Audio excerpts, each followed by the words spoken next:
Assalamualaikum warahmatullahi wabarakatuh. Perkenalkan, saya Sumiati dengan NIM 21050400035, Prodi Ilmu Hukum, Fakultas Ilmu Sosial dan Ilmu Politik, Universitas Maritim Raja Ali Haji. Baiklah, konten digital ini saya buat guna memenuhi UTS pada mata kuliah Hak Kekayaan Intelektual dan dosen pengampu Ibu Marniarani SH MH. Baiklah, soal yang pertama yaitu sistem perlindungan hak cipta di Indonesia berdasarkan Undang-Undang Nomor 28 Tahun 2014 tentang hak cipta.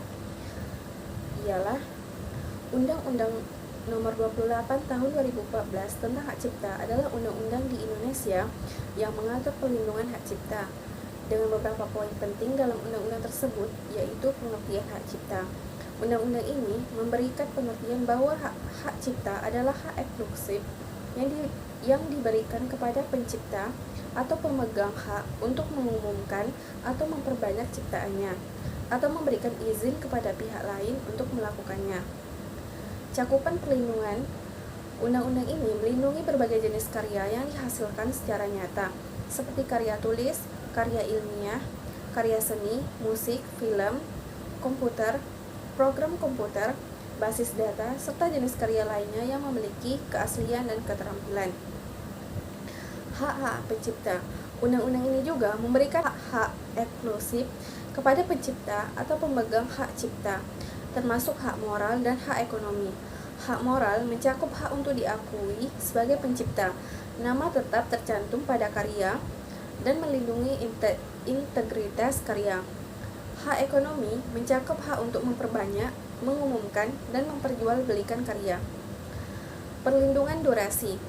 Undang-undang ini juga menetapkan masa perlindungan hak cipta berlaku sejak ciptaan tersebut dihasilkan. Durasi perlindungan hak cipta berbeda-beda tergantung jenis karya. Umumnya berkisar antara 50 hingga 70 tahun setelah pencipta wafat. Pengelolaan hak cipta.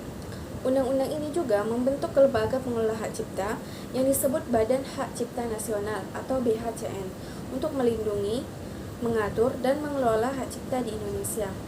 BHCN bertugas mengeluarkan sertifikat hak cipta, menyelesaikan sengketa, serta memberikan edukasi mengenai hak cipta. Pelanggaran dan sanksi. Undang-undang ini menjelaskan tindakan yang dianggap melanggar hak cipta, menjalin atau mengumumkan karya tanpa izin. Sanksi yang diberikan bisa berupa denda atau pidana penjara.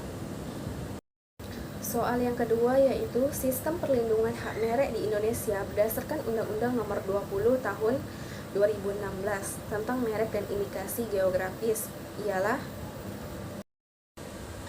merek. Menurut Undang-Undang 20 Tahun 2016 tentang merek dan indikasi geografis adalah tanda yang dapat ditampilkan secara grafis berupa gambar, logo, nama, kata, huruf, angka, susunan warna, dan bentuk 2 dimensi atau 3 dimensi, suara, hologram, atau kombinasi dari 2 atau lebih unsur tersebut untuk membedakan barang atau jasa yang diproduksi oleh orang atau badan hukum dalam kegiatan perdagangan barang atau jasa.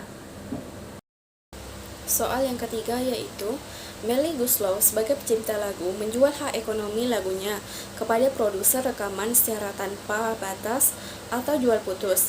Berapa jangka waktu pengalihan hak ekonomi pencipta lagu kepada produser fonogram sehingga hak itu kembali lagi kepada Melly Goeslaw selaku pencipta lagu menurut Undang-Undang Nomor 28 Tahun 2014 tentang hak cipta?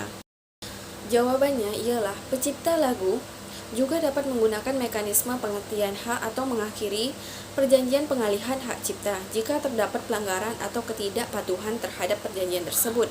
Sangat penting untuk dicatat bahwa informasi hukum dapat berubah seiring waktu, dan rekomendasi terbaik adalah untuk berkonsultasi dengan ahli hukum atau penasihat hukum yang berkompeten dalam hal ini untuk mendapatkan informasi yang lebih akurat dan terkini mengenai pengalihan hak cipta.